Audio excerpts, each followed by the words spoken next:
Bonjour à tous. Je vous propose de commencer ce premier webinaire sport et santé où nous avons le plaisir d'accueillir trois personnes experts sur le sujet. Je vais le docteur Semama qui est chef de projet scientifique à la Haute Autorité de Santé. Merci à vous. Qui va nous présenter les dernières recommandations, tous les travaux de la HAS, notamment sur la prescription sport et santé. Merci, docteur Semama. Merci à vous de m'avoir invité. Ouais, et puis nous aurons ensuite en duo le professeur François Carré, qui apparaît sur votre visio, qui est donc professeur qui est cardiologue au CHU de Rennes et qui est un expert de longue date sur sport et santé. Vous corrigerez ce que je suis en train de dire. Et puis, nous avons notre professeur Lecoq, je dis notre parce qu'il est UGCAM Alsace et qu'il est à l'initiative sur sport et santé de beaucoup de projets sur la ville de Strasbourg. Bonjour à tous les trois. Merci à vous. Nous avons atteint, donc il y a 20 connexions, mais qui sont avec des connexions regroupées. Ce webinaire est enregistré. Donc, dans les règles de bonne pratique, on vous demande de couper bien les micros. Et puis, si vous avez la gentillesse de poser vos questions par chat sur le mode discussion, on prendra les questions à la fin et nos trois experts pourront y répondre. Voilà. Donc, j'ai oublié de dire que j'étais donc Nadine Ribérenart, responsable médicale à la DNGU et que j'ai la tâche avec le professeur Lecoq d'animer le projet Sport et Santé dans le groupe UGCAM, tant en sanitaire au sein de nos 78 établissements sanitaires que dans le médico-social avec les 160 établissements et services médico-sociaux et que le sport et santé est une priorité pour le groupe UGCAM à à 13 mois, 13 mois et demi de l'ouverture des Jeux Olympiques. Voilà. Je vous passe la parole, docteur Semama, et je vous remercie sincèrement de votre participation. Bonjour à tous et merci. Donc, je vais vous présenter les travaux de la HAS avec en fait un objectif que vous ayez envie d'aller sur le site de la HAS et de regarder ces travaux et vous en inspirer dans votre vie quotidienne, enfin, de votre pratique quotidienne. Alors, pourquoi ces travaux de la HAS sur l'activité physique, pourquoi ce guide? Tout simplement parce que l'activité physique est un déterminant majeur de l'état de santé, de la condition physique et du maintien de l'autonomie avec l'avancée en âge. Elle intervient en prévention primaire, secondaire et tertiaire de nombreuses pathologies chroniques et états de santé. Il faut aussi se rappeler que la pratique de l'activité physique et le sport est un droit fondamental pour tous, inscrit dans la Charte internationale de l'UNESCO. Et depuis 2004, l'OMS recommande aux États de renforcer les programmes d'activité physique dans leur cadre de leur politique nationale, sociale et de santé publique. Ainsi, depuis les années 2000, de nombreux pays ont mis en place donc des politiques nationales de promotion de l'activité physique, soit en communauté comme le programme Kino Québec en 1978 déjà, ou des politiques de promotion de l'activité physique sur ordonnance. L'une des premières, ce fut en Suède, avec Suède en mouvement et le programme d'activité physique sur prescription en 2001. Et puis ça a suivi avec ordonnance verte en Norvège, exercice comme remède au Danemark, prescription verte en Nouvelle-Zélande ou promotion de l'activité physique en soins primaires en Suisse. Pardon. Oui, non, je vous en prie. La France, en fait, a initié sa politique de promotion de l'activité physique sur ordonnance en 2016 avec la loi de modernisation de notre système de santé qui a ouvert la prescription d'activité physique adaptée aux médecins traitants et pour les patients atteints d'une affection de longue durée. En 2016, toujours, un décret a été publié donnant une définition très large de l'activité physique adaptée, puisqu'elle comprend les activités du quotidien, de loisirs, de sport, des exercices programmés, basés sur les aptitudes et les motivations de la personne ayant des besoins spécifiques qui les empêchent de pratiquer dans des conditions ordinaires. Vous verrez plus tard que la définition de la HAS est légèrement différente. L'instruction interministérielle maintenant de 2017 qui a défini les conditions de dispensation de l'APA et qui a défini des profils de patients, 4 phénotypes fonctionnels. Et surtout, la loi du 2 mars 2022 visant à démocratiser le sport ensemble en France, excusez-moi, qui a ouvert la prescription d'APA à l'ensemble des médecins et élargi ses indications aux personnes donc atteintes de maladies chroniques, présentant des facteurs de risque et aux personnes en perte d'autonomie. À noter que l'article 3 prévoit un rapport sur la prise en charge par l'assurance maladie des séances d'APA prescrites. On va prendre la prochaine. Donc, de quoi parle-t-on exactement? Quand on parle de politique de promotion de l'activité physique sur ordonnance. Il faut savoir que cette politique est basée sur 2 facteurs. D'un côté, le lien de confiance qui unit le médecin à son patient et qui permet d'atteindre en fait les personnes les plus éloignées de l'activité physique, en particulier donc les patients atteints de maladies chroniques, les personnes en situation de handicap ou les personnes âgées fragiles. Le deuxième facteur, c'est la prescription médicale écrite, l'ordonnance, qui est considérée, qui a été validée comme un facteur de motivation et d'adhésion à un programme d'activité physique. Comment a travaillé en fait la HAS? Elle s'est d'abord posé la question des freins à la prescription d'activité physique par les médecins en France. On a évalué 5 freins en fait. D'abord, un manque de connaissances concernant l'activité physique et ses impacts sur la santé de la part des médecins, des craintes vis-à-vis des risques d'événements cardiovasculaires graves à l'exercice, en particulier pour les personnes atteintes de maladies chroniques, personnes âgées fragiles et les autres, une absence de recommandations à l'époque sur les modalités de consultation et de prescription de l'activité physique, une absence de parcours structuré centré sur cette prescription, et puis aussi le coût pour les patients de cette activité physique prescrite. Nous avons vu tout à l'heure la loi de mars 2022 pour élever les freins 4 et 5, et les documents publiés par la HAS ont pour objectif de lever les freins 1, 2 et 3. Donc ces documents correspondent à d'abord un guide de consultation et de prescription médicale d'activité physique pour les adultes, un guide de connaissances sur l'activité physique et la sédentarité à destination des médecins mais aussi des autres professionnels de santé, et 16 référentiels d'aide à la prescription d'activité physique par pathologie ou état de santé. On va prendre la suivante. Voilà. Avec pour chacun des référentiels, leurs fiches de synthèse et des fiches patients. Des productions à venir avec un guide pour les enfants et les adolescents et puis d'autres référentiels qui sont en cours de rédaction. Diapo suivante. Donc, en pratique, le guide de consultation et de prescription d'activité physique de la HAS décrit un parcours centré sur cette prescription et comprend plusieurs chapitres. D'abord, un repérage en population générale des individus à risque pour l'activité physique et relevant d'un avis médical préalable à l'activité physique, donc grâce à un auto-questionnaire qui est le QAP+. Deuxièmement, une évaluation médicale minimale avant prescription d'AP si un avis médical est justifié. En fait, on ne veut pas mettre de nouvelles barrières à la pratique de l'activité physique, donc on essaye de... Enfin, tout le monde ne doit pas passer par un avis médical, bien sûr. La consultation médicale dédiée, qui est plus longue, qui peut demander presque une demi-heure, selon des indications qui sont limitées et décrites dans le guide. La prescription d'examens complémentaires, qui est bien sûr limitée et ciblée. Les modalités de prescription de l'activité physique adaptée et des activités physiques ordinaires. Le suivi médical de ces activités prescrites. Et en dernier chapitre, les modalités de dispensation et de suivi de ces activités physiques par les professionnels de l'activité physique. On va prendre la prochaine. Donc on a bien vu, en fait, on a 2 niveaux de consultation, une assez courte, qui est ce qu'on a nommé en fait l'évaluation médicale minimale, avec un interrogatoire et un examen physique qui permet une évaluation du risque de survenue d'un événement cardiovasculaire grave à l'exercice, à partir de 3 facteurs. D'abord, une estimation de l'intensité de l'activité physique envisagée, de l'estimation du niveau d'activité physique régulière du patient, et de l'estimation de son niveau de risque cardiovasculaire.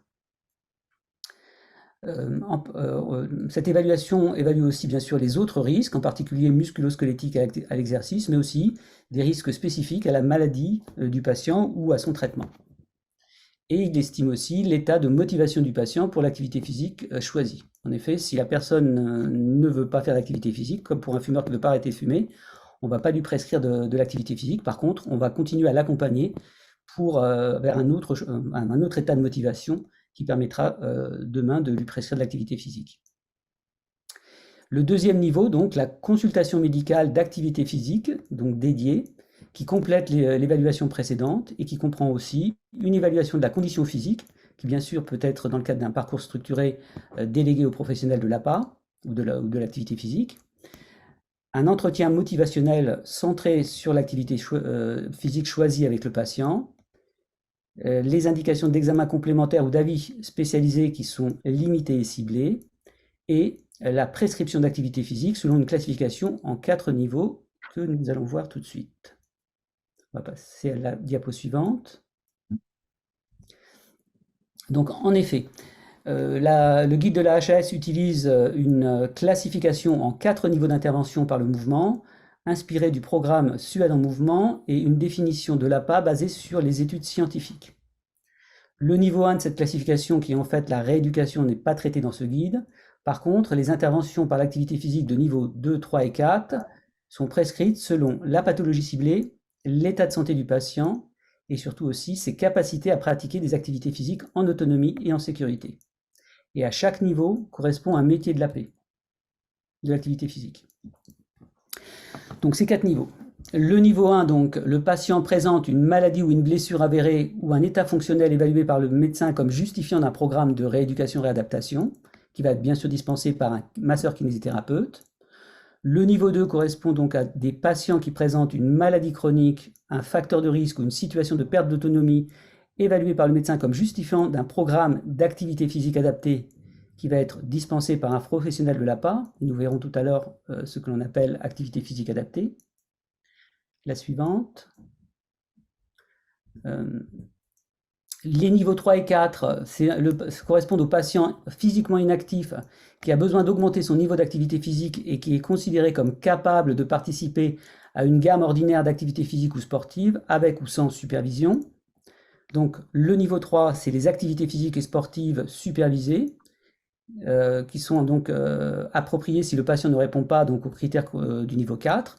À ce moment-là, le médecin conseille et prescrit aux patients donc, des activités physiques et sportives encadrées par un éducateur sportif, organisé par une association ou un club sportif, et si indiqué, bien sûr, du sport santé. Le niveau 4, par contre, correspond à une activité non supervisée. Elle est appropriée si 1. Le patient est évalué comme réceptif, motivé, capable de suivre des recommandations d'activité physique seul ou avec l'aide d'un appui social. Si le patient est considéré comme capable, c'est-à-dire ayant des ressources psychiques suffisantes pour augmenter effectivement et sans risque son niveau d'activité physique par ses propres moyens, et si l'état de santé et les besoins socio-émotifs ou médicaux du patient n'exigent pas un programme d'activité physique adaptée ni un programme de rééducation-réadaptation. Dans ce cas, le médecin conseille et prescrit aux patients des activités physiques et sportives à réaliser en autonomie. On va passer à la suivante. Donc, l'AHS donne en fait à l'APA une définition plus restrictive qui est basée donc sur les travaux scientifiques, en particulier de l'INSERM. Pour l'AHS, l'APA est prescrite sous forme d'un programme, un programme structuré, donc 2 à 3 séances d'activité physique par semaine d'une durée globale de 3 mois qui peut être renouvelable. Chaque séance dure en moyenne 45 à 60 minutes. Elle comprend des exercices en endurance et en renforcement musculaire, éventuellement d'autres exercices en fonction de la pathologie ciblée. Ce programme est élaboré et supervisé par un professionnel de l'APA. Ce programme est adapté à la pathologie ciblée. Il est individualisé selon la condition physique, les capacités fonctionnelles, les risques, les comorbidités, les besoins et envies de la personne. Et ce programme est toujours associé à un accompagnement vers un changement de mode de vie plus actif et moins sédentaire, et un relais bien sûr vers les activités physiques et sportives ordinaires, c'est-à-dire de niveau 3 et 4. On va passer à la prochaine.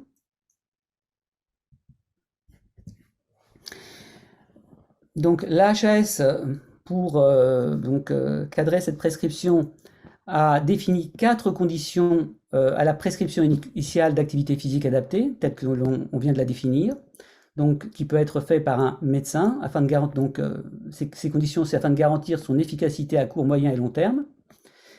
La première, c'est le patient est atteint d'une maladie chronique ou d'un état de santé pour lequel l'activité physique adaptée a montré des effets bénéfiques. C'est la base. Deuxièmement, il n'a pas déjà un niveau d'activité physique régulière, égal ou supérieur aux recommandations de l'OMS. Troisièmement, il ne peut pas augmenter son niveau d'activité physique en autonomie de façon adaptée et sécuritaire, sinon on pourra faire une prescription de niveau bien sûr 4. Et quatrièmement, il accepte de suivre un programme d'activité physique adaptée et un changement de comportement physiquement plus actif et plus actif et à terme envisageable. Donc ça, c'est les 4 conditions. La HAS aussi a défini des conditions au renouvellement d'un programme d'APA, donc qui peut être fait par un médecin ou un masseur kinésithérapeute. Ces 3 conditions sont, premièrement, les 4 conditions de la prescription initiale sont respectées. Deuxièmement, la maladie, son évolution ou l'état de santé général ne lui permettent pas de passer à une pratique d'activité physique ordinaire supervisée ou en autonomie, donc au niveau 3-4. Et la reprise ou la poursuite d'une activité physique adaptée, donc ce renouvellement de programme, permet une stabilisation ou une évolution favorable de la pathologie du patient. De toute façon, dans tous les cas, le professionnel de l'APA qui a assuré la prescription, la dispensation initiale, transmet un compte-rendu de fin de programme au médecin prescripteur et en remet une copie au patient. Et dans le cadre des consultations de suivi habituelles de la pathologie, le médecin prend connaissance de ce compte-rendu et évalue les conditions médicales de renouvellement de ce programme d'APA.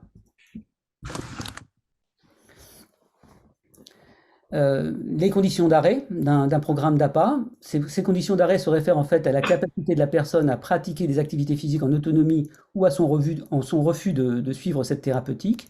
Donc en fait, on a 3 cas. Le premier, c'est le programme d'activité physique adaptée arrive à son terme. Le patient pratique des activités régulières en autonomie ou encadrées, donc niveau 3 et 4. Le deuxième cas, c'est le programme d'activité physique adaptée est interrompu avant son terme à la demande du médecin. La maladie est déstabilisée ou le patient présente une contre-indication à l'activité physique. Et au besoin, on peut avoir un relais par un programme de ce qu'on appelle le niveau 1, donc en fait de rééducation.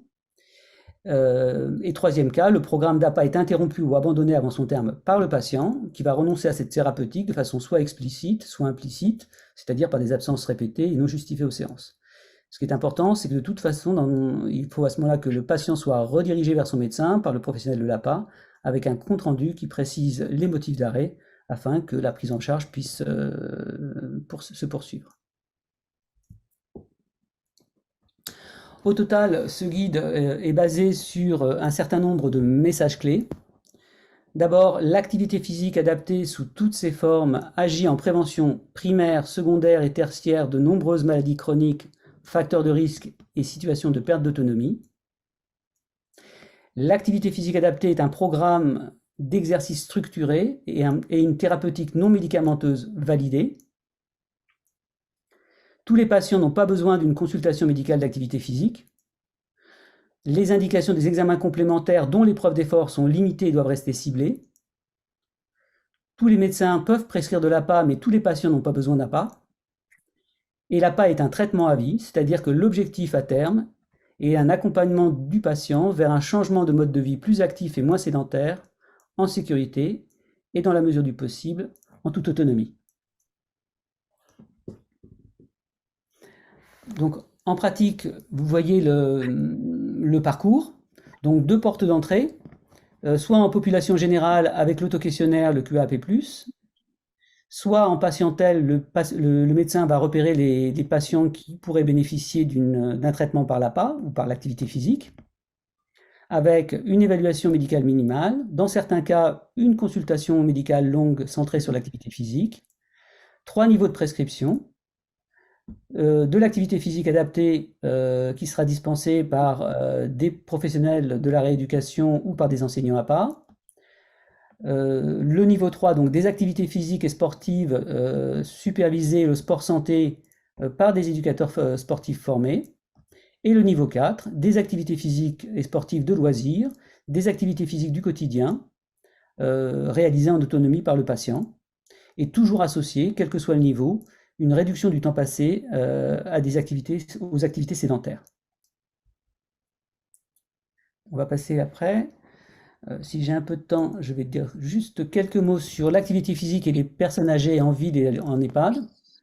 Euh, donc, juste pour souligner que l'activité physique joue un rôle essentiel en prévention et en traitement de la fragilité chez les personnes âgées, que l'activité physique est efficace seule dans la prévention des chutes chez les personnes âgées à faible risque de chute, et joue un rôle central, bien sûr, dans les interventions multifactorielles de prévention des chutes chez les personnes âgées à fort risque de chute et chez les personnes âgées en EHPAD. D'autre part, l'activité physique tient une place importante dans les politiques de réduction des hospitalisations potentiellement évitables en ville et en EHPAD, et dans la réduction de la dépendance iatrogène liée à l'hospitalisation des personnes âgées. À ce titre, la HAS a publié en 2009 donc, des recommandations sur la prise en charge des chutes répétées chez les personnes âgées. En 2014, une fiche sur la prévention des chutes où l'activité physique a une place importante, donc dans le cadre de PAERPA, donc des personnes âgées en ville. En 2015, une fiche point clé sur la réduction des hospitalisations en EHPAD, où bien sûr les chutes jouent un rôle important et donc l'activité physique aussi. Et en 2017, une fiche point clé sur la prévention de la dépendance iatrogène liée aux hospitalisations, où l'activité physique aussi a un rôle, puisqu'elle va permettre de prévenir les chutes, mais aussi le syndrome d'immobilisation. En conclusion, donc, juste un message finalement, c'est que les activités physiques et sportives sont pour tous, et bien sûr pour toute la vie. Voilà. En espérant vous avoir donné envie de lire bien sûr les documents de la HAS et d'utiliser l'activité physique dans votre pratique quotidienne. Merci beaucoup. Merci à vous, docteur Semama. Je mesure, enfin, chaque mot de votre diaporama est un mot-clé. Hein, moi, enfin, en lien avec le professeur Lecoq, évidemment, toutes les publications de la HAS ont été scrutées, et notamment les derniers travaux qui ont été validés en juillet 2022 étaient attendus, comme vous le savez, avec impatience pour enfin, les derniers guides de prescription. Hein, c'est important.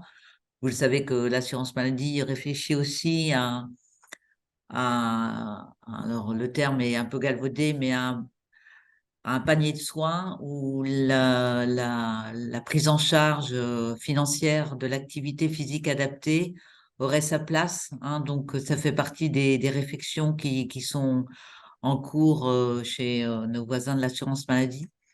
Et enfin, je vous remercie encore de la clarté de votre présentation parce que dans nos établissements de soins de suite et réadaptation et aussi dans nos établissements médico-sociaux, ce que vous avez dit sur les critères, les indications de l'APA, de l'activité physique, j'allais dire nos patients en relèvent puisque en SSR, ils sont atteints soit d'une maladie neurologique, d'une pathologie de l'appareil locomoteur ou pathologie de la personne âgée, des pathologies de la nutrition. Enfin, dans toutes les cases, on s'y retrouve. Donc, j'ai bien compris que le niveau 1, quand le patient est encore en phase aiguë, on ne faisait pas de l'activité physique adaptée, hein, c'était le masseur kinésithérapeute qui prenait en charge la blessure, la déficience. Mais après, c'est la mise en route d'une activité physique adaptée au sein de nos établissements. L'idée, c'est aussi de la prolonger à la sortie de l'établissement. C'est encore, c'est tout le projet qu'on essaye de travailler actuellement et pour les prochains mois et années, quoi, pour prolonger cette activité physique en lien avec le médecin traitant. Et je pense que dans les questions qui vont pas manquer d'apparaître, je pense que c'est très important comment on fait le lien avec le médecin traitant et la prescription d'activité physique en suscitant la motivation et l'adhésion du patient, quoi. Ce que je propose, est-ce qu'il y a eu dans le chat des questions? Est-ce que quelqu'un veut enfin, exprimer déjà une première question au docteur Semama ou sinon on passe directement au professeur François Carré. Est-ce que quelqu'un, si vous voulez poser des questions, vous levez la main? Peut-être on a quand même déjà 5 minutes de discussion. Non? Tout le monde est, c'était très clair pour tout le monde. Bon, on va enchaîner avec vous, professeur Carré. Madame Ah, Ribérnac? alors attends, ça c'est quelqu'un qui essaye de se connecter. Alors, alors, 30 secondes, est-ce que quelqu'un peut rappeler, visiblement, tu vois, il y a un appel, excusez-moi, je pense qu'il y a des gens qui essayent de se connecter et qui n'ont pas encore tout compris aux subtilités du Zoom, le 06 76 truc, truc, machin, là, si tu peux. Ouais, voilà, j'arrête le partage et, euh, et on va faire des mécontents parce qu'il y aura des gens qui n'auront pas été. Ouais, attends, j'ouvre, je vais faire le partage. Alors attendez, me troublez pas. Une question de la part Ah bah vas-y.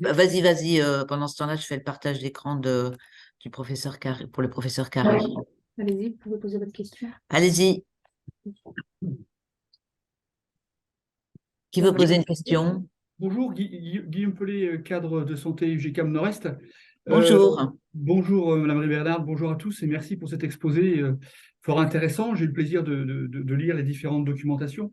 En effet, nos SSR, de par la chronicité ou la phase aiguë, où on est plutôt sur des patients de niveau 2, je trouve que ces niveaux de patients sont extrêmement intéressants. Moi, j'ai une question parce que l'activité physique, c'est pas nécessairement l'activité sportive, hein, je pense qu'on est bien d'accord. Et comment vous, Monsieur Lecoq, placez-vous dans vos recommandations l'activité physique qui peut être considérée comme les activités du quotidien? Puisqu'aujourd'hui, il y a pas mal d'écrits et des abacs sur les intensités nécessairement en dépenses énergétiques et en mouvement autour des activités très personnelles. Ça veut dire des fois s'habiller ou reprendre des activités antérieures de soins personnels ou d'entretien général ou usuel permet une réactivation et un premier pas. Peut-être que M. Semama peut répondre, mais sinon, dans le guide de l'HAS, il est bien indiqué que lorsque l'on fait une prescription d'activité physique adaptée ou éventuellement de sport santé dans le cadre d'un niveau 3, on commence de toute façon par faire donner des conseils, d'une part, de réduction de la sédentarité et d'autre part, des conseils d'augmenter les activités physiques de la vie quotidienne, que ce soit, comme vous le dites, pour des gestes de faire le ménage à la cuisine, etc., saluer notamment, et puis, bien sûr, pour les déplacements, pour remplacer, quand possible, les déplacements de voiture par des déplacements actifs, tels le vélo ou la marche. Voilà.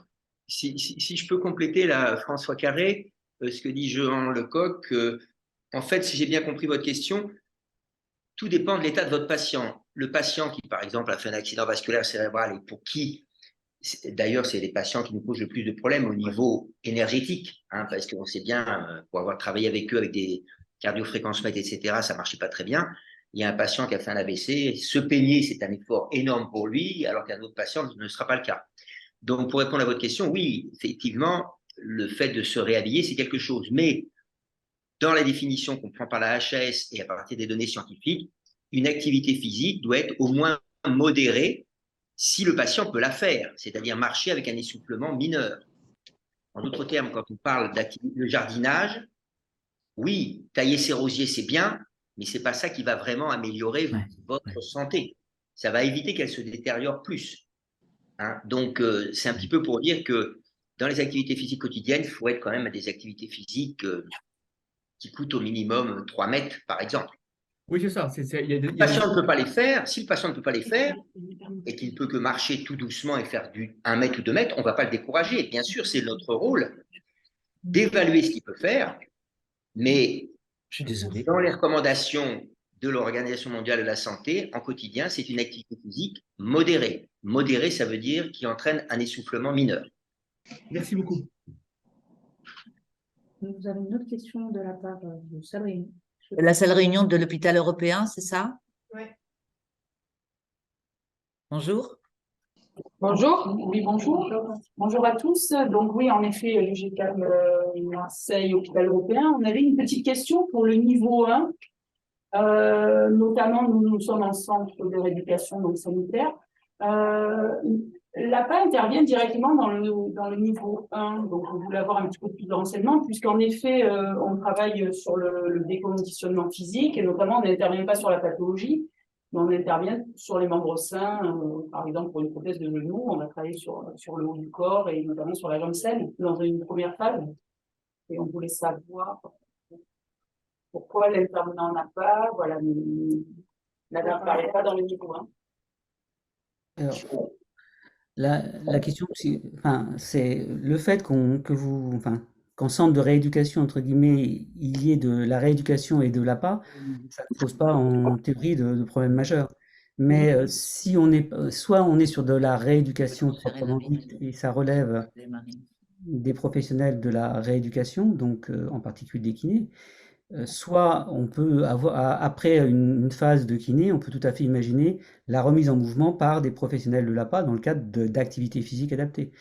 Mon exemple, puisque moi je suis gériatre, que je pourrais vous donner, c'est lorsque j'ai décidé de mettre en place de ce qu'on appelle, enfin ce que j'ai écrit plus tard sur la réduction des hospitalisations en EHPAD, et en particulier la prévention des chutes. On avait des gens qui étaient complètement déconditionnés, qui ne bougeaient pas depuis des années.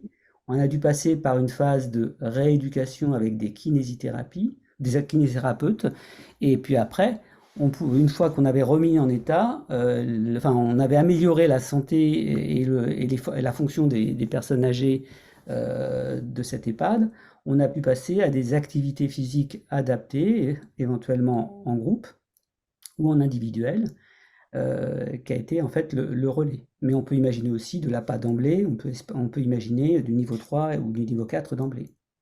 Je ne sais pas si j'ai répondu à votre question. Oui, tout à fait.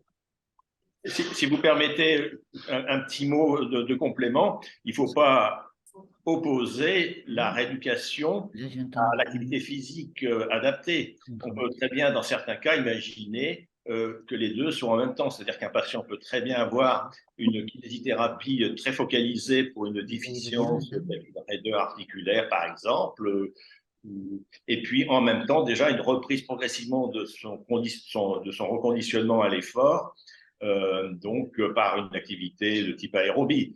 Donc il ne faut pas forcément opposer, il n'y a pas des frontières franches en disant de tel jour à tel jour on va faire de la rééducation au niveau 1, puis on passera, etc., au niveau 2, au niveau 3. Tout ça peut très bien se faire sous forme d'un fondu enchaîné. Encore une fois, tout dépend du cas clinique. C'est pour ça qu'il y a le terme adapté qui veut dire personnalisé en fait. Oui, pour compléter ce que vient de dire le professeur Lecoq, si vous prenez la fiche en particulier sur la maladie de Parkinson, vous verrez que chez ces patients, à un stade évolué, ils relèvent du niveau 1, donc de la rééducation, associée en même temps à de l'activité physique adaptée. Donc c'est pas du tout incompatible. Il y a pas de frontière. Bon voilà.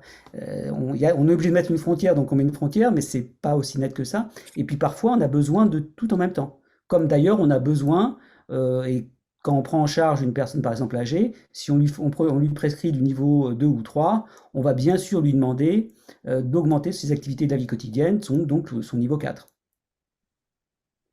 Donc tout ça est complémentaire. Enfin, Oui. Merci pour vos réponses. Vous pouvez passer en grand écran, Madame Ribérinard? Bien sûr. Excusez-nous, pendant ce temps-là, on a visiblement des personnes qui ont du mal à se connecter. Je pense qu'elles ont confondu le webinaire du 27 juin et celle du 1er juin. Donc, en même temps, on est en train de se faire. Donc, sachez qu'il y a 19 participants qui essayent de rejoindre la réunion, plus je ne sais pas quoi. Donc, je pense que voilà, et je suis bon. De toute façon, c'est enregistré, voilà. Merci. Moi, j'aurai encore des questions pour le docteur Sebama, mais je les poserai à la fin si on a encore du temps. Je passe la parole au professeur François Carré. Merci à vous. Et vous me dites pour chaque diapo, hein. Voilà. Bien sûr. Écoutez, moi, d'abord, je tiens à remercier l'UGCAM et puis le docteur Ribérinard et Jean Lecoq, hein, qui m'invitent à participer, à échanger avec vous. Moi, je suis cardiologue et médecin du sport au CHU de Rennes. En fait, j'étais puisque je suis en semi-retraite et j'occupe un poste pour la recherche et l'enseignement actuellement, et je m'occupe pas mal d'activités physiques dans toutes les maladies chroniques, et en particulier dans les Covid longs aussi, puisque c'est ce que l'hôpital m'a demandé de faire. Donc, je vais vous présenter un cas clinique sur un syndrome coronaire chronique en tant que cardiologue. La suivante. Donc, je n'ai pas de conflit d'intérêt particulier. La suivante. Alors, je vous donne le courrier de sortie de réadaptation du patient, puisque, bien évidemment, je ne vais pas vous parler et vous faire l'injure de dire ce que vous allez faire quand vous avez un soin de suite avec vous, bien évidemment.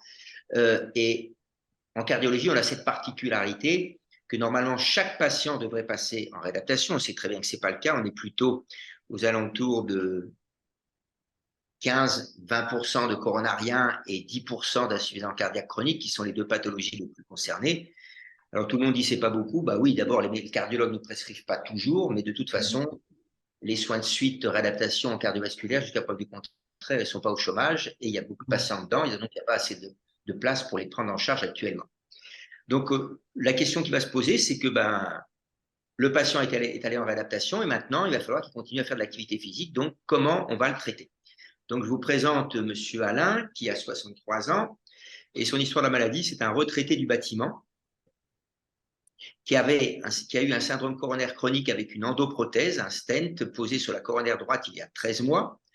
Sa coronarographie, après la pose du stent, concluait à une revascularisation complète avec cependant des stigmates de la maladie coronaire, puisqu'il y avait des plaques d'athérome sur l'interventriculaire antérieur, donc inférieur à 30%, donc minime, et sur la circonflexe au niveau de 30%.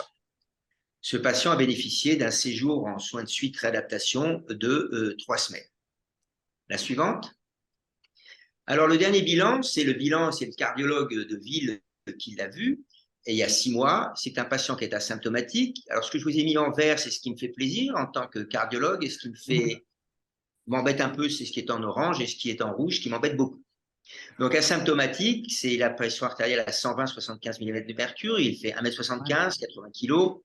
Il a un IMC à 26,1, donc un petit peu élevé, un léger surpoids, et puis un tour de taille à 91 cm, qui est aussi à la limite supérieure. Il me rapporte des lombalgies chroniques qui rapportent son métier antérieur. Il est traité par un IEC, une statine et l'acide acétylsalicylique qui sont bien tolérés. Il l'a vu avec son cardiologue et qu'il avait perdu 5 kilos depuis qu'il était sorti du service de soins de suite. Donc, il faut l'encourager dans ce sens-là, bien sûr. Quand on va sur les facteurs de risque, eh bien, on voit qu'il nous dit qu'il fait moins de 30 minutes d'activité physique par jour, qu'il a une temps de sédentarité d'au moins 9 à 10 heures par jour. Par contre, il a arrêté le tabac. Donc là, je me permets de réinsister sur quelque chose. Nous n'en sommes pas encore là, mais normalement, tout médecin, même tout professionnel de santé, comme il demande à son patient si vous fumez, il devrait lui demander vous bougez et combien de temps vous êtes assis par jour. Puisqu'il faut quand même rappeler qu'une activité physique et sédentarité tue plus que le tabac aujourd'hui. Donc, c'est la moindre des choses que tous les médecins le fassent. Et par expérience, je sais que ce n'est pas toujours le cas. Alors, si on regarde son bilan lipidique, il a une glycéridémie à 1,3 g, un HDL cholestérol que j'ai mis en orange qui est à 0,35, hein, c'est 0,40 le plus souvent. Donc, il a manifestement peut-être un facteur génétique. En tout cas, il a quelque chose, bon, comme il ne bouge pas beaucoup, c'est peut-être dû à ça aussi. Son LDL cholestérol, par contre, il a parfaitement répondu au traitement par les statines. L'échocardiogramme de repos qui est systématique, je ne vous ai pas parlé de l'électrocardiogramme, mais l'électrocardiogramme ne montre pas d'anomalie. Et l'échocardiogramme retrouve une fraction d'éjection à 55%, donc mal, avec une fuite mitrale modérée qui est associée. Donc, il a fait une épreuve d'effort maximale. Je me suis permis de vous préciser par épuisement parce qu'aujourd'hui, encore bien trop souvent, l'épreuve d'effort à visée cardiologique, qu'elle soit réalisée par un cardiologue ou par d'autres, comme le médecin du sport ou autres, et encore les médecins du sport sont moins concernés, s'arrête quand on atteint la fréquence cardiaque maximale théorique, ce qui est une erreur. Il n'y a aucun article, il n'y a aucune recommandation qui dise qu'on doit arrêter une épreuve d'effort quand on a atteint la fréquence cardiaque maximale théorique. Par contre, ce qui est dit, c'est que la fréquence cardiaque maximale théorique peut être un critère d'effort maximal si jamais le patient s'arrête à ce moment-là. Mais s'il peut continuer, il doit continuer. Donc, ce patient, il a eu une bonne épreuve d'effort puisqu'il a été mené à l'épuisement et sous traitement. Alors là aussi, l'épreuve d'effort doit être menée sous traitement parce que l'activité physique qu'on va faire, on va la faire sous traitement. Il n'y a aucun symptôme, son électrocardiogramme de repos est normal, sa capacité physique est à 85% de la valeur théorique, je vous l'ai mis en rouge. Tout simplement parce que je vous rappelle que la capacité physique, c'est le capital santé de mon patient. Donc, s'il n'est pas capable d'être à 100% de la valeur théorique, c'est-à-dire quelqu'un qui a une vie normalement active, eh bien, ça veut simplement dire que ce patient a une espérance de vie moins élevée que quelqu'un qui est à 100% de la valeur théorique. Or, ce n'est pas ces coronaires qui sont en cause manifestement. C'est quelqu'un qui a pratiqué le cyclisme de 16 à 24 ans, donc l'interrogatoire va un petit peu plus loin pour regarder s'il y a des freins éventuels, mais il s'avère très inquiet et peu motivé pour un changement de mode de vie. La suivante. Alors là, les recommandations, c'est rompre la spirale du déconditionnement. En fin de compte, c'est ce que je vous ai mis ici en montrant que le patient ne doit pas s'arrêter et devenir sédentaire, etc. Nous, cardiologues, on l'a bien connu, puisque moi qui suis relativement ancien, eh bien, j'ai connu l'époque où infarctus, c'était 3 semaines au lit, anticoagulant et laxatif, plus antidépresseur. Oui. Ça a complètement changé. Donc, on a complètement changé notre fusil d'épaule et surtout, il faut quand même prendre conscience d'une chose, que la plupart des malades chroniques qui s'aggravent, ce n'est pas la maladie qui s'aggrave, c'est le déconditionnement qui les aggrave. C'est-à-dire, des fois, on majore, combien de fois je vois des insuffisants cardiaques chez qui on a majoré le traitement, alors qu'en fin de compte, on peut le majorer autant qu'on veut. C'est parce qu'il ne bouge pas, qu'il a baissé sa consommation maximale d'oxygène, qu'il est plus essoufflé à l'effort, il a plus mal aux jambes. Donc ça, c'est important. Donc notre but, c'est de rompre cette spirale de déconditionnement que vous avez à gauche. Vous voyez que le patient ne marche pas parce qu'il est essoufflé, qu'il a mal aux jambes, donc il reste de plus en plus assis au lit, il est de plus en plus essoufflé, il est de plus en plus mal aux jambes, il devient complètement inadapté, anxieux, dépressif, il a du handicap et il est invalide. Mais il n'est pas invalide par sa maladie, il est invalide parce qu'il ne bouge pas. Donc, avec l'activité physique, notre but, c'est de rentrer dans la spirale de reconditionnement et de lui redonner son autonomie. La diapositive suivante. Alors, l'épreuve, j'aurais pu vous mettre 10 diapositives, mais j'aime bien celle-ci. C'est une diapositive d'une étude réalisée en Suède en 2018. Vous voyez, sur 22 000 personnes, de 18 à 75 ans, 26% de femmes, et on les a suivies pendant 4 ans, à peu près pratiquement 4 ans et demi. Tout ça, c'est ajusté au sexe, à l'âge, aux facteurs de risque, à la pathologie et au traitement. En fait, on a regardé l'espérance de vie, le nombre de survivants après la réadaptation, en fonction des patients, soit ceux qui étaient actifs avant qu'ils sont restés, soit ceux qui étaient inactifs avant qui sont devenus actifs, soit ceux qui étaient actifs qui sont devenus inactifs, soit ceux qui étaient actifs et qui sont inactifs et qui sont toujours inactifs. Et là, vous voyez, ceux qui ont l'espérance de vie la plus courte, ce sont ceux qui étaient inactifs qui restent inactifs, ce n'est pas une surprise. Mais surtout, ce qui est très important, ceux qui étaient actifs qui sont devenus inactifs ont une espérance de vie moins longue que ceux qui étaient inactifs et qui sont devenus actifs. Donc, ça nous montre bien, alors bien sûr, les meilleurs, ceux pour qui le pronostic est le meilleur, c'est ceux qui sont toujours actifs, ça nous montre bien l'importance, et personne ne peut discuter de l'apport de l'activité physique chez nos patients coronariens, mais j'aurais pu vous montrer un peu les mêmes études dans d'autres pathologies cardiovasculaires. La suivante. Alors, bien sûr, je vous l'ai dit, monsieur Alain, il n'est pas trop motivé. Et c'est là où ça devient un peu plus compliqué, comme l'a dit tout à l'heure le docteur Semama, Albert, c'est l'entretien motivationnel. Donc ça, il faut savoir qu'il faut toujours parler avec le patient, essayer d'améliorer sa motivation intrinsèque, et en particulier, chez monsieur Alain, le rassurer. Lui dire qu'aujourd'hui, alors je ne vais pas lui dire comme ça, bien évidemment, mais ce patient-là, aujourd'hui, il veut participer aux Jeux Olympiques, il peut participer aux Jeux Olympiques.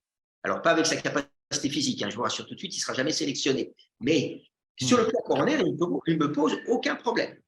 Donc, je vais lui dire, non, n'ayez pas peur. Oui, on vous a dit l'infarctus, vous aviez la notion de la petite mort, toutes ces choses-là, votre environnement. Non. Tout ce qui se passe chez vous, c'est que vous êtes un peu déconditionné parce que vous avez arrêté l'activité physique depuis que vous êtes sorti du service de soins de suite. Et donc, c'est ça qui vous limite. C'est ça qui vous fait peur parce que vous êtes essoufflé, vous avez mal aux jambes. Ensuite, sachez que le bon traitement de la maladie coronaire associe l'activité physique aux médicaments classiques. Tout ça, c'est prouvé. Vous aimiez le vélo, peut-être qu'on pourrait imaginer que vous repreniez le vélo. Oh, pas demain, on va le faire peut-être sur 6 mois ou dans 1 an, mais ça pourrait être un objectif pour vous. Ça va vous redonner confiance en vous, ça va vous montrer que vous valez encore quelque chose, parce que c'est souvent ça, le problème du coronarien, et surtout, vous allez retrouver le plaisir. Vous voyez, c'est ce genre de choses qu'il va falloir faire, et après, il faut trouver un objectif réalisable. Moi, je dirais à ce patient, je vais lui dire, écoutez, peut-être que dans 6 mois à 9 mois, vous pourriez reprendre le vélo seul, ou bien, si vous voulez, avec des copains, si vous en avez qui en font. La suivante.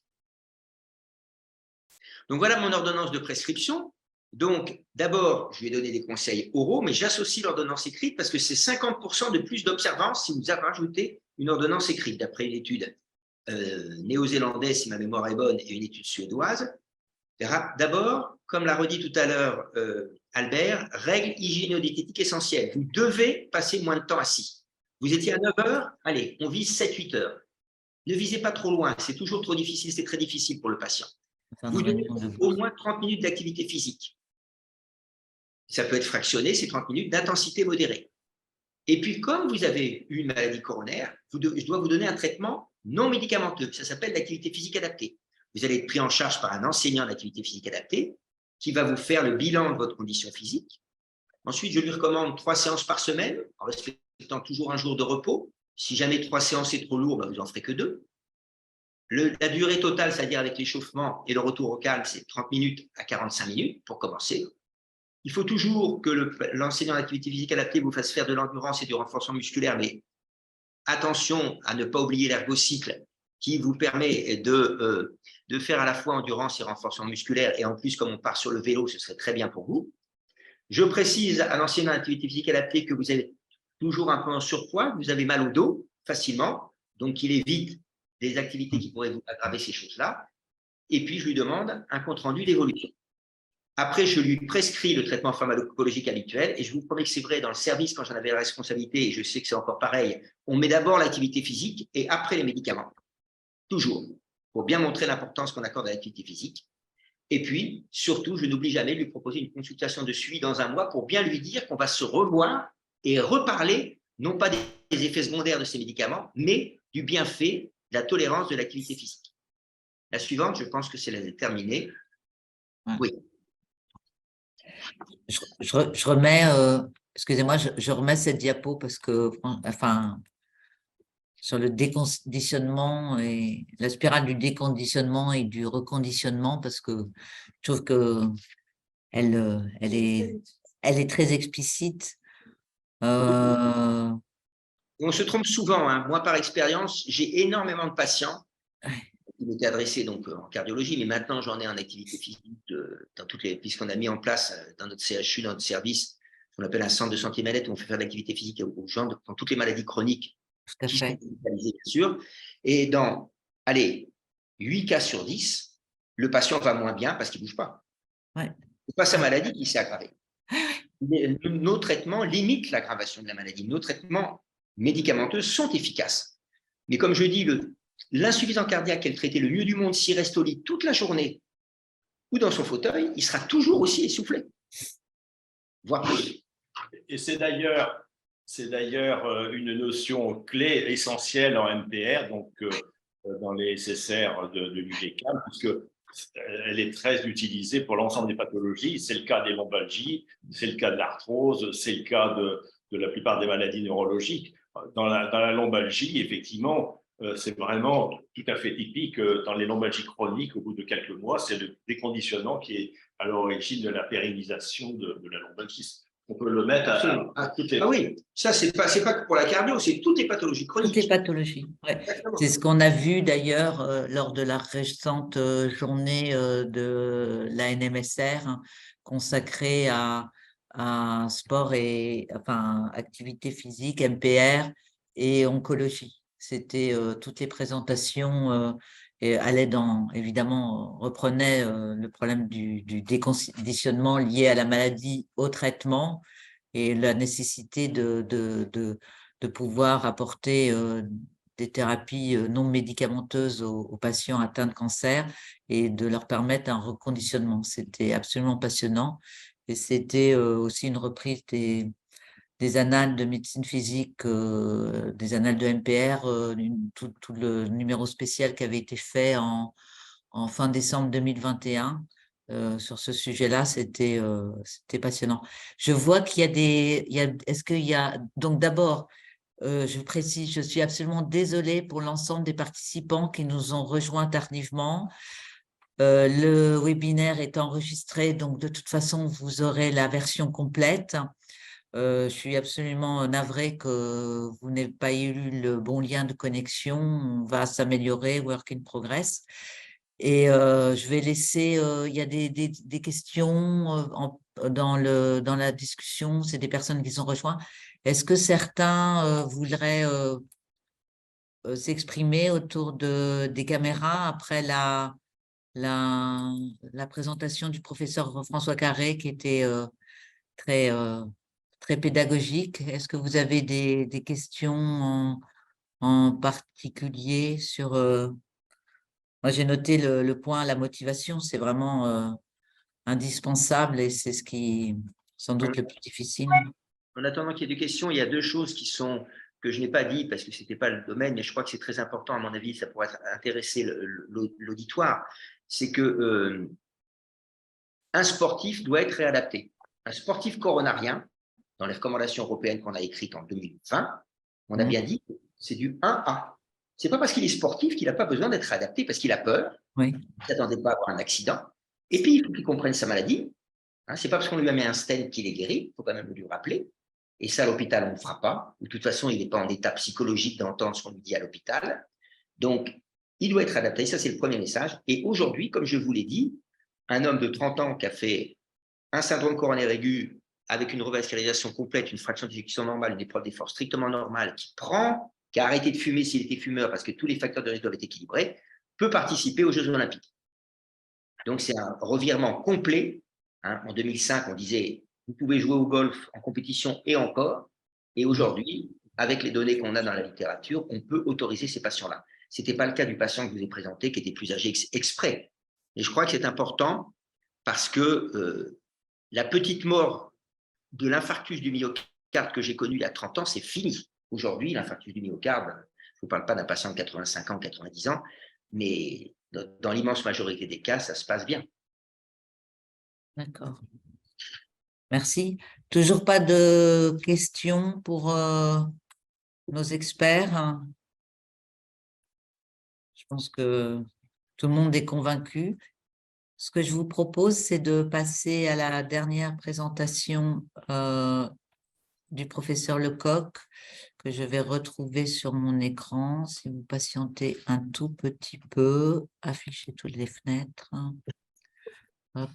Si quelqu'un le voit, c'est… Non, c'est celui… Vas-y, Fatima. Attends, 30 secondes. C'est celle-là. Hop, partager. Non, je crois pas. Si. Merci, Fatima. Je le mets en plein écran. Non, là, ce n'est pas en plein écran. Oui, je vais le mettre en plein écran. Merci. Excusez-moi. Je vous propose on fait comme avec le docteur Semama et le professeur Carré, on me dit quand il faut passer à la diapositive suivante. Voilà. Donc, pour illustrer la présentation du docteur Semama, je vais donc également vous présenter un cas clinique tout à fait banal, courant, vraiment ordinaire de gonarthrose chez une personne en surpoids. Et pour cela, je vais utiliser bien sûr le référentiel ou fiche qui est ciblé sur les arthroses périphériques. Je mets effectivement à droite le titre de la synthèse qui fait non pas 12 pages, mais la synthèse fait que 2 pages, donc c'est vraiment très rapide à lire. Et puis, je vous ai mis également le référentiel du surpoids. Donc, je vais utiliser ces documents pour vous montrer, comme l'a fait donc François, la façon d'aborder ce type de patient. Diapositive suivante. Alors, dans ce référentiel, il y a d'emblée, comme vous pouvez le voir, une indication sur l'effet de l'activité physique chez le patient qui souffre d'une arthrose. Et je l'ai mis en préambule pour bien vous montrer que c'est une réalité. Je peux lire le tout début. Toutes les recommandations nationales et internationales font de l'activité physique adaptée le traitement de première intention dans l'arthrose périphérique. Elle s'appuie sur plusieurs essais randomisés contrôlés, des méta-analyses qui ont démontré l'efficacité des exercices sur la douleur, etc. Diapositive suivante, donc diapo. Et pour nous, Français, une des recommandations internationales la plus importante, c'est celle de la Société européenne de rhumatologie. On est reparti, ce qu'on appelle là, en 2018. Et Alors, cette recommandation concerne l'ensemble des pathologies articulaires, donc non seulement les arthrites, polyarthrite rhumatoïde, spondylarthrite ankylosante, mais également l'ostéoarthritis, c'est-à-dire l'arthrose. Donc, voici leur principale recommandation sous forme un petit peu raccourcie. L'activité, c'est vraiment important, l'activité physique doit faire partie intégrante des soins tout au long de l'évolution. Et c'est, comme vous le voyez, un niveau de preuve et une force de recommandation qui est maximale. Alors, cette activité physique ou sportive doit être personnalisée, adaptée. On revient à ce qu'on disait tout à l'heure. Le but, c'est d'amener le patient à l'autonomie en lui permettant de changer de comportement physique.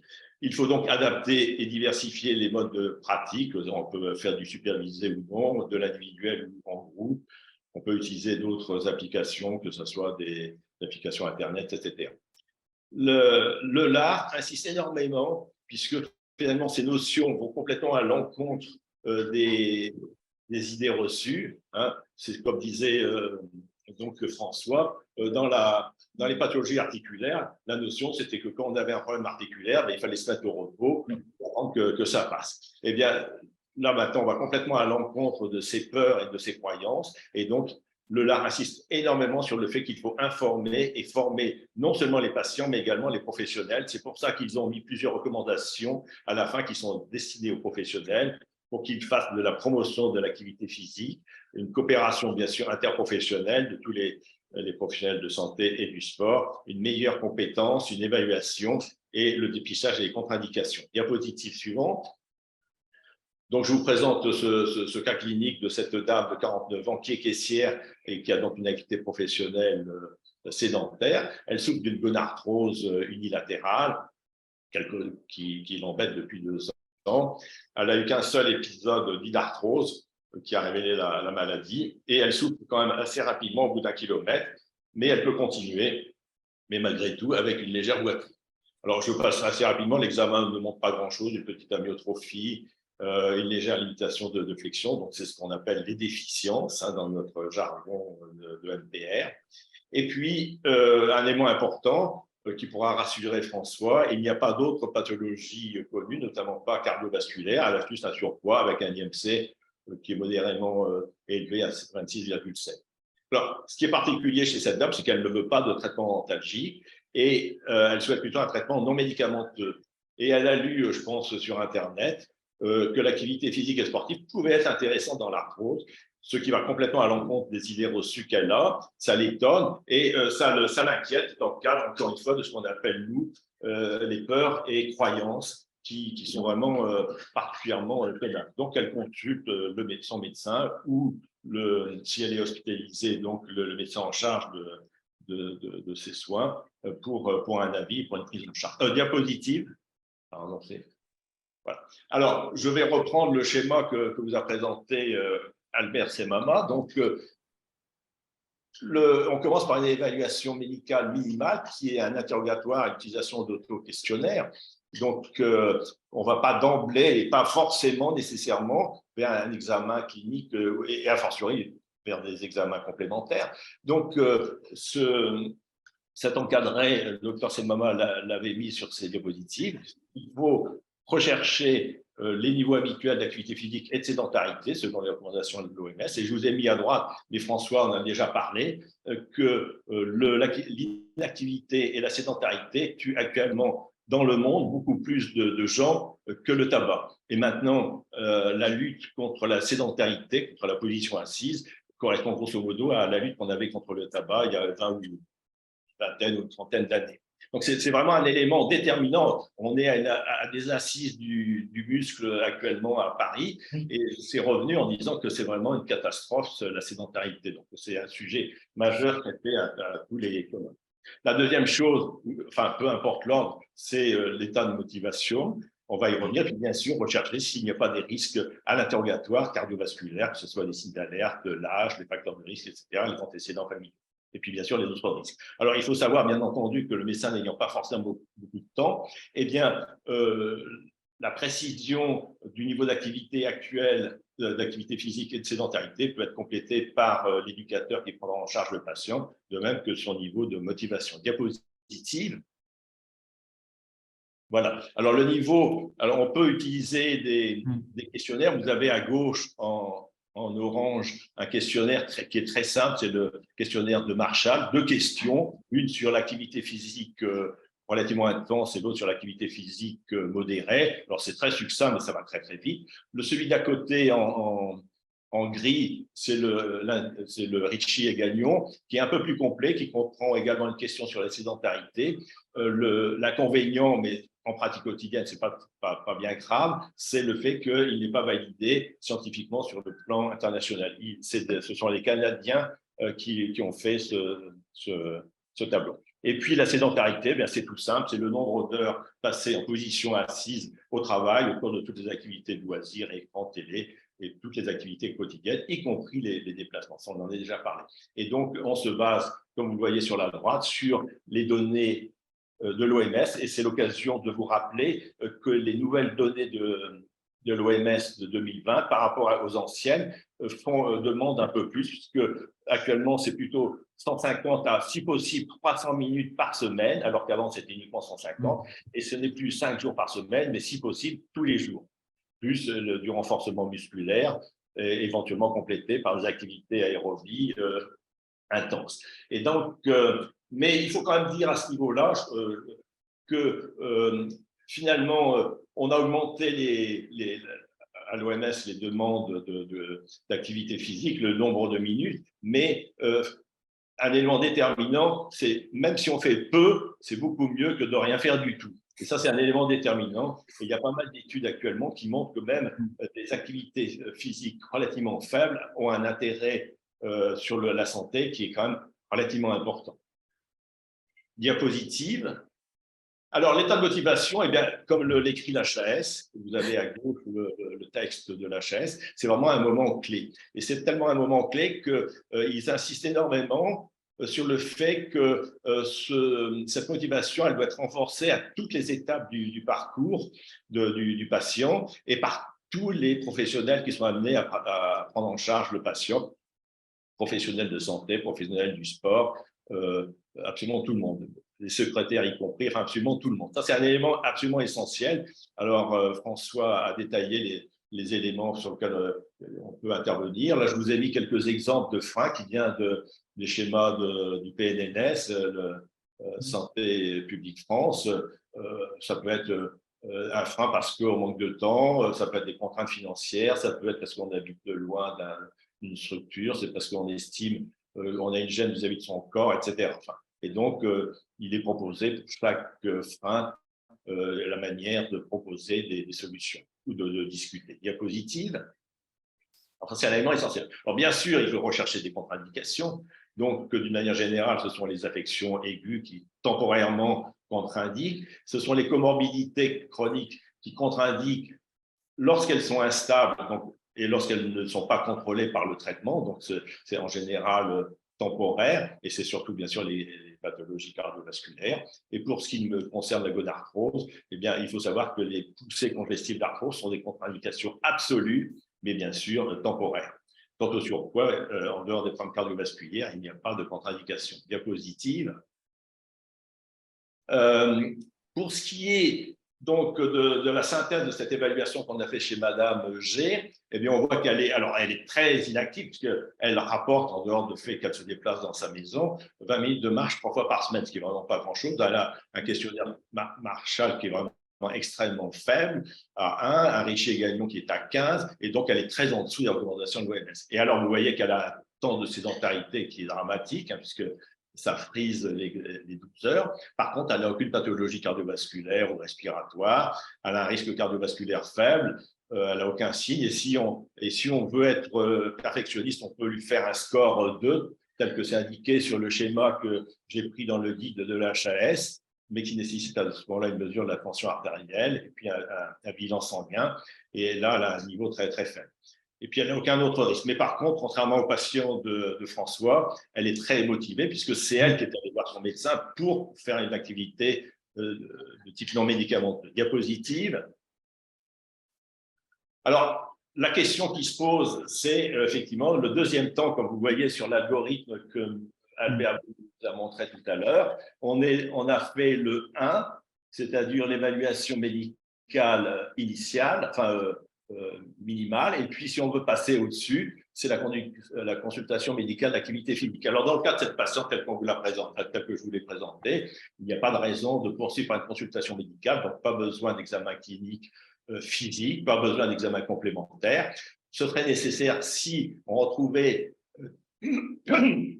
des signes cardiovasculaires, si on envisageait, ce qui ne sera pas le cas chez elle, de débuter par une intensité d'activité physique élevée, et puis donc si on trouvait d'autres signes de blessures musculo-squelettiques, ou si elle avait une autre pathologie éventuellement. Diapositive. Donc cette dame, vous voyez qu'elle est très inactive, elle a une sédentarité quand même majeure. Par contre, elle n'a pas de risque, enfin un très faible risque cardiovasculaire. Par contre, sa gonorrhée, elle est symptomatique puisqu'elle a mal au bout d'1 kilomètre et qu'elle se met à boiter à ce moment-là. Bon, le surpoids est modéré. Donc, qu'est-ce que vous allez prescrire? Eh bien, à ce stade, comme vous le voyez sur l'algorithme, on a le choix entre un niveau 2 ou un niveau 3. Alors, dans le cas particulier, chez cette patiente, je prescrirais plutôt une activité physique adaptée, c'est-à-dire élaborée, personnalisée et supervisée par un professionnel de l'APA, parce qu'un niveau 3, dont je parlais un peu plus tard, eh bien, nécessite et peut-être gêné par le fait que cette patiente est particulièrement inquiète, les fameuses peurs et croyances qui va contre les idées reçues de notre temps. Et donc, elle est elle-même très prudente, elle préfère rester encadrée au début. Alors, comme on l'a dit, ça commence par des conseils de réduire la sédentarité, si possible, d'essayer de passer à 7 heures, mais il faut bien rendre compte que chez cette dame qui a déjà 12 heures de sédentarité, ça va mettre des années à arriver à 7 heures, surtout qu'elle a déjà 7 heures de travail assis à sa caisse. C'est se lever et bouger 1 à 3 minutes par heure, si son employeur l'y autorise. Et puis, effectivement, comme on l'a dit tout à l'heure à propos d'une des questions posées, c'est d'augmenter l'activité physique de la vie quotidienne, notamment les déplacements. Diapositive. Donc, à ce moment-là, vous avez choisi un niveau 2 et vous allez faire l'ordonnance. Alors, cette ordonnance, c'est moi.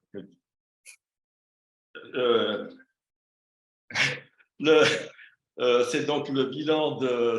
Alors, il faut l'idéal, et a fortiori quand le patient se trouve en hôpital de jour ou pas, ou dans un établissement du GCAM, c'est bien sûr de commencer par faire un bilan de conditions physiques par l'éducateur ou par le kinésithérapeute ou par un enseignant APA, qui pourra également, comme je vous l'ai dit, préciser le niveau d'activité physique, de sédentarité, rechercher les freins et barrières.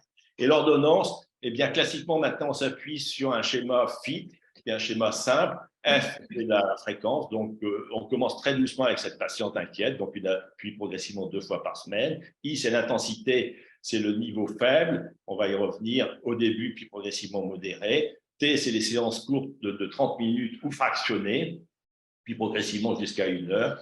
Et T, c'est le type d'activité physique. On va y revenir, c'est des activités aérobiques type marche ou vélo, puis progressivement renforcement musculaire, exercice de proprioception et souplesse, éventuellement en eau chaude si la gonarthrose est douloureuse, mais sans hydarthrose. Alors, vous avez à droite le schéma qui sort également du guide de la HAS, où on vous précise les principaux critères d'intensité faible ou modérée. Alors, bien sûr, on peut se baser de manière plus rigoureuse sur la fréquence cardiaque maximale ou sur la fréquence cardiaque de réserve, mais parfois, on peut se limiter à des choses simples telles que le score de pénibilité de Borg, par exemple, ou un autre, ou sur des notions très simples telles que l'absence d'essoufflement ou de transpiration, comme le disait François. Donc, faible, il n'y a pas d'essoufflement, il n'y a pas de transpiration, le niveau de pénibilité est à 3 ou 4 sur 10. Et la fréquence cardiaque maximale ne dépasse pas 40 à 55%, alors que modérée, elle est au-delà de 55 jusqu'à 70%, la fréquence cardiaque maximale. Diapositive. Donc, vous voyez pour quelles activités, eh bien dans la fiche de synthèse de la HAS, il est clairement indiqué, alors, on a déjà dit, que c'est le traitement de première intention dans l'arthrose, d'accord, mais l'encadré en bas, il est indiqué chez les patients arthrosiques en surpoids, sédentaires et inactifs, il est parfois nécessaire de commencer par des activités physiques de faible durée ou de faible intensité afin de ne pas les décourager. La durée de l'activité physique est ensuite, bien sûr, progressivement augmentée pour, si possible, atteindre ou dépasser les recommandations pour la santé. Donc, c'est ce que j'ai fait pour cette patiente en commençant à un niveau assez bas pour augmenter très progressivement sur les diapositives. Alors, le problème particulier de l'appareil locomoteur, contrairement peut-être aux maladies métaboliques, c'est que la plupart des pathologies articulaires sont douloureuses. Et donc, cela veut dire qu'il y a une grande difficulté. Il faut vraiment les suivre et les encadrer de très près pour qu'il n'y ait pas une perte d'adhésion. Car effectivement, si on va trop vite ou trop mal, eh bien, les patients ont mal. Et qu'est-ce qu'ils font? Ils arrêtent rapidement leur activité. Donc, les entretiens motivationnels, comme je l'ai dit au début, doivent être répétés par tous les professionnels qui prennent en charge. Si on a la possibilité de faire une éducation thérapeutique, c'est bien sûr l'idéal. Le suivi, comme disait François, est un élément absolument déterminant. Il doit être régulier, répété, mais pas uniquement par le médecin qui verra la patiente régulièrement, mais également par l'éducateur spécialisé en APA, par des comptes rendus réguliers, qu'il enverra d'ailleurs au médecin, puisque ça fait partie de la réglementation, comme l'a dit Albert. Et puis, le patient lui-même peut se suivre par un journal de bord, sur le smartphone, avec des courriers, le podomètre, etc., qu'il peut envoyer à l'éducateur et au médecin. Alors, les aides techniques, comme sur la petite photo de droite, bien sûr, il ne faut pas les négliger, la genouillère, les semelles orthopédiques, les bâtons de marche, ça peut être utile. Et puis, il ne faut absolument pas négliger le soutien, alors bien sûr, des professionnels, mais surtout de la famille et des amis. Ça a été d'ailleurs bien mis en évidence par des recommandations internationales de l'ELA sur les patients douloureux, que je ne vous ai pas cité ici. Et puis, les associations de patients, c'est un élément déterminant. Diapositive, pour terminer, je crois. Alors voilà, donc, comme le disait le docteur Semama, on prescrit pour 3 mois un programme d'APA. Et puis, donc, au bout de ces 3 mois, Madame G a bien progressé, elle n'a pas eu d'effet secondaire, et puis surtout, elle est plus anxieuse, puisqu'elle voit que finalement, l'activité physique, elle la supporte bien, que c'est plutôt bien.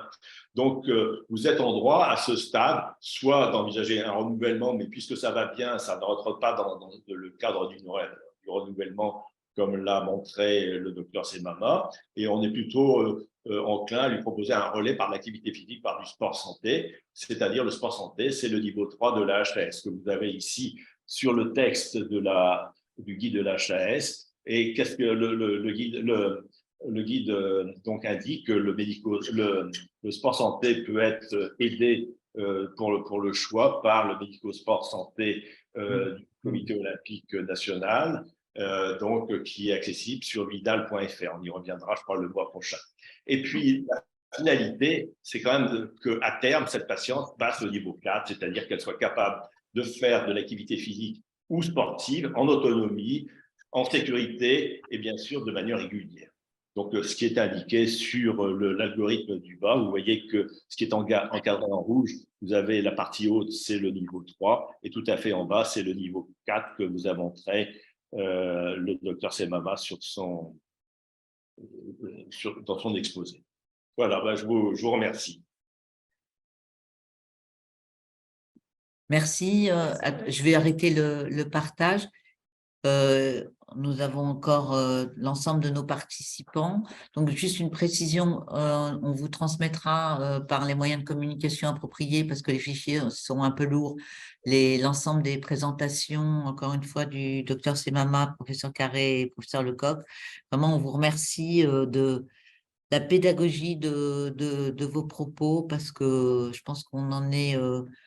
Enfin, voilà, même moi qui avais lu l'ensemble enfin, pas l'ensemble, mais beaucoup de documents de la HAS, vos propos sont très éclairants et on voit comment nos patients au sein de nos établissements de rééducation ou nos personnes accompagnées au sein des établissements médico-sociaux pourraient bénéficier de cette activité physique adaptée. Et notamment, il y a quand même un énorme travail pédagogique à faire en termes de conviction, quoi. Enfin, il faut changer nos regards et c'est impressionnant comment, voilà, je crois qu'il y a quand même beaucoup de travail à faire.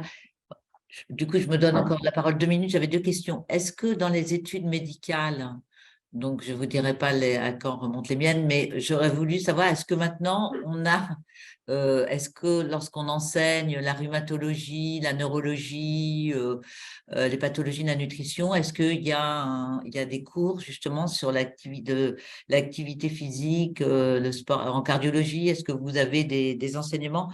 Déjà dans les études médicales pour les jeunes étudiants, est-ce qu'il y a des cours sur là-dessus? Alors, Oui. sur le plan général, c'est non. Je peux demander, hein. Sur le plan D'accord. général, c'est non. Et en plus, nous, en cardiologie, on dit qu'il faut que les gens aillent en réadaptation. Ah oui, Et dedans, on dit, bon, parfois, si le cardiologue est convaincu, il dit il y aura de l'activité physique, il y aura de l'éducation thérapeutique, il y aura éventuellement l'entretien psychologique et puis l'information sur les médicaments.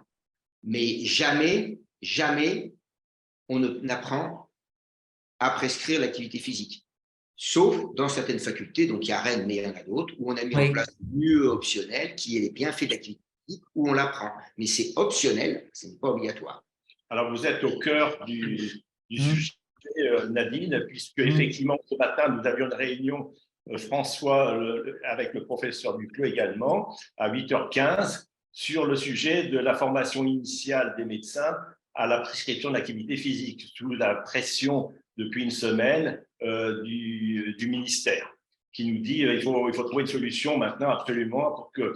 Donc, il est question de faire ce qu'on pourrait, enfin de faire des propositions, parce qu'on n'a aucun moyen, nous personnellement, une structure d'imposer quoi que ce soit. Donc, de faire des propositions pour qu'il y ait, pour l'ECN, enfin qui est maintenant remplacé par l'ECN, qui est un des items, enfin ce qu'on appelle un item, c'est-à-dire une des questions d'internat, qui soit sur la prescription de l'activité physique de manière uniquement ciblée sur cette c'est pareil pour toute la prévention. Hein. Oui, bien sûr. Oui. En France, c'est pareil. Hein. Dans la nutrition, je serais curieux de savoir combien de médecins savent faire un bilan nutritionnel dans leur formation.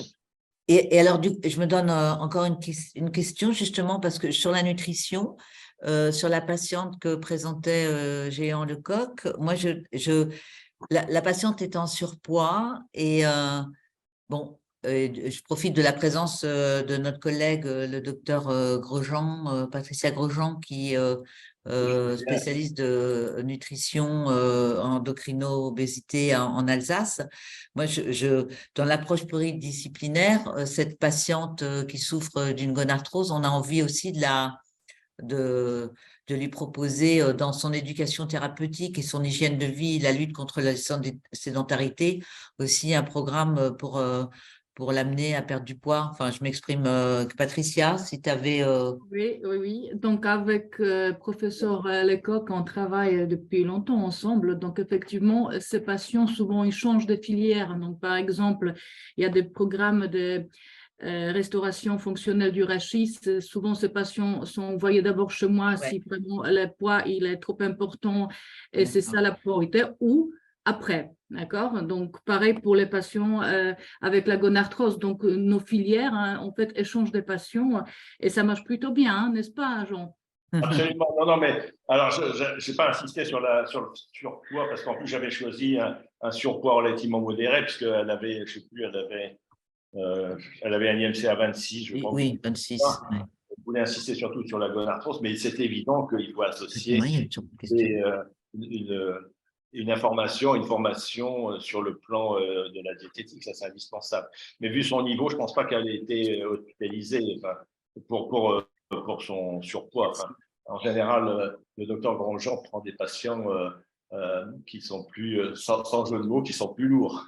Et c'est un peu plus lourd, effectivement. Après, on est à ce pas, c'est bon dans la prévention, parce qu'effectivement, pour cette patiente, si elle perd quelques kilos, ça va être très bénéfique, pas seulement pour toutes les raisons qu'on a évoquées tout à l'heure, mais aussi sur le plan fonctionnel et de la charge mécanique, hein, articulaire. Donc, effectivement, ça aurait été bien de la prendre et faire la prévention nutritionnelle pour qu'elle ne s'aggrave pas, qu'elle ne prenne plus de poids et qu'elle en perd un petit peu. Parce que parfois, 2-3 kilogrammes peuvent changer déjà beaucoup. Et pour l'activité physique, pour tous nos patients en neurologie, c'est pareil.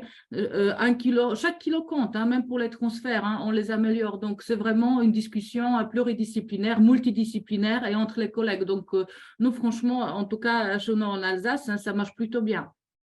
Tu as parfaitement raison, Patricia, et surtout en Alsace où on a des champions. Ça, c'est clair.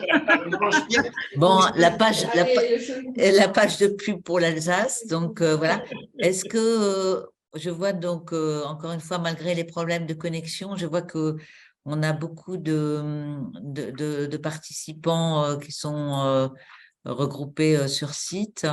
Est-ce que vous avez d'autres questions à proposer à nos experts qui se sont réunis aujourd'hui? Voilà. En tout cas, vous avez déjà des merci dans les Georges, tu voulais parler, Georges Guilmois, qui est avec donc Guillaume Pelé, qui a posé sa Merci question. beaucoup, Madame Bernhardt. J'aimerais avoir l'avis des intervenants sur les dispositifs de monitoring, parce qu'on voit fleurir depuis plusieurs années tous les bracelets, il y a à boire et à manger, et j'aimerais avoir votre retour d'expérience, s'il vous plaît, sur l'engagement des patients à ces outils, est-ce que c'est un facteur motivationnel? Et 2, la fiabilité de ces outils dans le cadre de la réactivation physique, s'il vous plaît. Merci. Alors, moi, je vais vous donner, ce n'est que mon avis, hein, ça veut donc dire que ce n'est pas du tout la vérité. Moi, du moment que le patient veut bouger, s'il a besoin d'avoir 4 bracelets, un truc autour du front et autour de la taille, je dis oui. Oui. Parce que s'il y croit, bon, après la fiabilité m'importe peu, puisque globalement, la fiabilité absolue, je pense, elle est très variable. C'est-à-dire le nombre de pas, vous mettez 4 bracelets, vous n'aurez pas le même nombre de pas. Ça, c'est sûr. Par contre, si vous mettez le même bracelet, chaque jour, si vous dites qu'il y a 500 pas de plus, bah, a priori, ce n'est pas faux. Donc, ce n'est pas très important. Je ne viens pas de moi-même, c'est comme pour le tabac, si vous voulez, leur proposer, par exemple, la cigarette électronique. Normalement, le cardiologue ne propose pas la cigarette électronique comme elle, il va parler de nicotine, anti-nicotine, enfin, etc., substitut nicotinique, etc. Mais si le patient me dit, bah, moi, j'ai essayé la cigarette électronique, ou on m'a dit, et je pense que ça m'aiderait, je lui dis très bien. Donc, c'est un petit peu pour répondre à votre question. Balayer d'un revers de main la montre connectée sous prétexte que j'y crois pas, moi, non, c'est tellement difficile de les motiver. Si c'est la seule chose qui le motive, je lui dis, bah, allez-y. Et puis, même, on peut lui dire, bah, justement, ça ne m'intéresse pas, vous me donnerez vos résultats, je les regarderai sur l'ordinateur. Et moi, je suis du même avis. D'ailleurs, j'avais signalé dans mes diapositives les smartphones, hein, toutes les applications. Notamment encore une fois, pour les malades douloureux, surtout quand ils sont douloureux à l'effort, tout est bon pour les aider, pour ne pas avoir la moindre hésitation. Et ça chiffre leur progrès. Par exemple, le patient douloureux se rend compte que malgré la douleur, qui n'a pas forcément augmenté, il fait 5000 pas alors qu'il en faisait 4000, ou 2000 alors qu'il en faisait 1000. Donc, ça le motive. Il se dit, bah oui, c'est vrai que j'ai pas plus mal qu'avant, mais je fais 1000 pas de plus. Donc voilà, c'est pour ça que je pense qu'effectivement, si ça peut l'aider, moi je dis oui. Alors, je me permets, puisque François parle du nombre de pas, pour vous dire, enfin, vous redire que les 10 000 pas, c'est complètement faux. Ça a été une action commerciale il y a, je sais plus, 1964, Tokyo, Jeux Olympiques de Tokyo. Voilà, aux Jeux Olympiques de Tokyo, pas les derniers. Non, 64. Et donc, et tout le monde a repris en cœur, puisqu'on a tendance parfois à se recopier. Oui, mais l'OMS, et aucune recommandation internationale n'ont parlé des 10 000 pas. L'OMS ne parle jamais des 10 000 pas, jamais. Oui, mais par contre, on voit énormément fleurir de choses de ce genre. Or, les 10 000 pas, si on calcule que le pas fait 70 cm, pour certains, voire même 50 cm, ça veut dire qu'il faut marcher au moins 5 à 10 km par jour. Or, alors là, on n'est plus dans l'activité modérée accessible à tout le monde. Donc, quand les gens font 5 000 à 6 000 pas par jour, eh bien, on est déjà très, très content. Au-delà, c'est vraiment déjà… vous la rassurez. En tout cas, merci. Là, vous faites l'unanimité autour… Voilà, Alors, juste une petite remarque. Par rapport à l'époque, vous vous rappelez, il y avait la chasse aux Pokémon. Donc, les gens, ils avaient une application, il y avait beaucoup de pertes de poids parce qu'ils chassaient les Pokémon.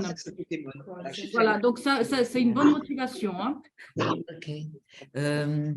Mais alors, moi, je reviens, bien que…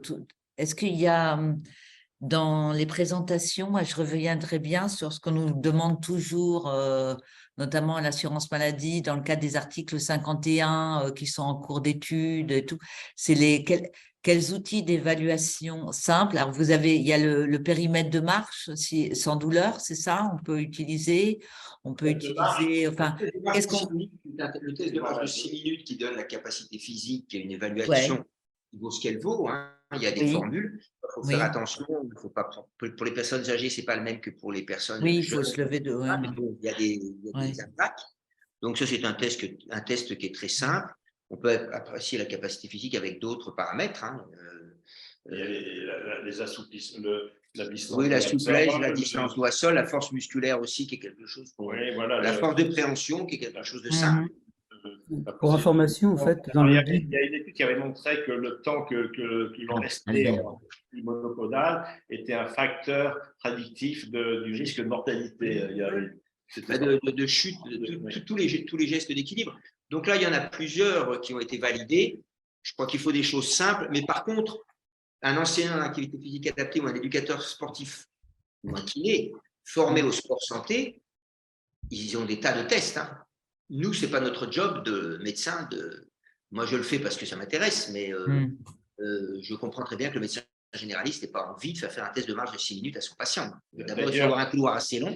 Et donc, ça fait partie du job de l'encadrant. Mais je voulais revenir sur quelque chose que vous aviez un petit peu dit, mais je vais un petit peu plus loin. Aujourd'hui, il faut surtout qu'on comprenne qu'on ne doit pas avoir peur de l'activité physique adaptée. Les collègues, à chaque fois, je me rappelle la première réunion à la Haute Autorité de Santé, Albert s'en rappelle, j'étais le seul cardiologue, et ils m'ont dit, tous les autres médecins m'ont dit, François, activité physique adaptée égale épreuve d'effort. Alors je les ai regardés, je leur ai dit, il y a 6 000 cardiologues en France, il y a 18 millions de patients, il y en a qui vont commencer l'activité physique adaptée dans 7 ans. Et là, ils ont compris ma réponse. L'activité physique adaptée, c'est modéré. C'est je monte un escalier avec un cabas, avec 1 kilo dans mon cabas. Je monte 1 ou 2 étages. Est-ce que je fais une épreuve d'effort pour que mon patient puisse aller faire ses courses? Non. Donc, je n'ai pas besoin d'épreuve d'effort pour l'activité physique adaptée, sauf, comme l'a dit Jean, si c'est de l'activité physique intense, alors là, c'est autre chose.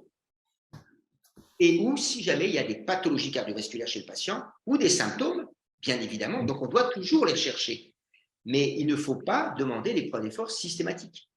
Parce qu'en plus, je vous assure, c'est la vraie vie. Vous demandez une épreuve d'effort à un cardiologue aujourd'hui, c'est entre 6 mois et 1 an.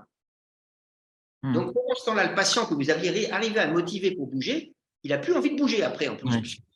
Comme on lui dit. Et on lui dit, attention, on va vous faire une épreuve d'effort. Ah, mais c'est dangereux, docteur. Donc, non. Docteur Semama, vous vouliez ajouter quelque chose sur l'évaluation, il me semble, non? Oui, donc juste pour dire que dans le guide justement des connaissances, on a mis un certain nombre d'évaluations assez simples qui peuvent éventuellement être utilisées par des médecins traitants. Toute la problématique, c'est de savoir si on a un parcours ou pas dans la région. Si le parcours est structuré, c'est sûr que c'est plutôt le professionnel de l'APA ou de l'activité physique qui va faire tous ces tests. Et pour le risque cardiovasculaire, pour reprendre ce que dit François, en fait, justement, le guide a beaucoup travaillé avec une très forte participation de François pour justement définir des critères justement d'indication à l'épreuve d'effort.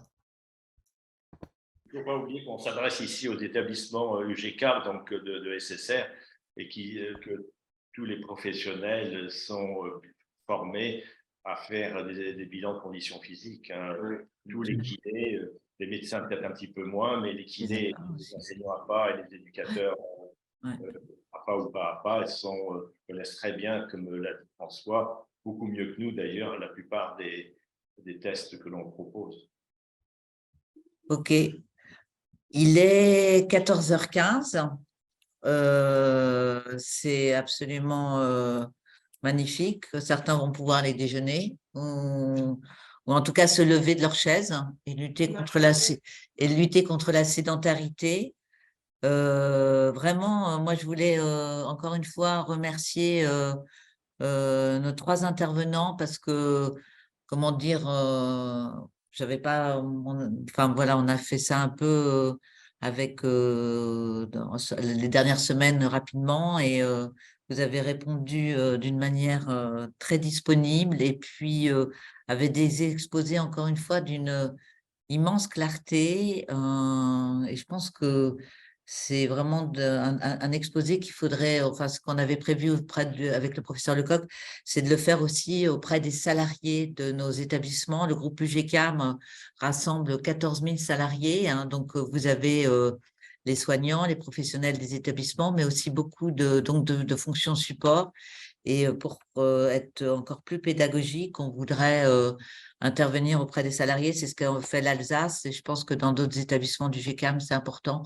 Il faut qu'on améliore notre discours parce que pour être des ambassadeurs de l'activité physique adaptée au sein de nos établissements et à tous les niveaux, quoi.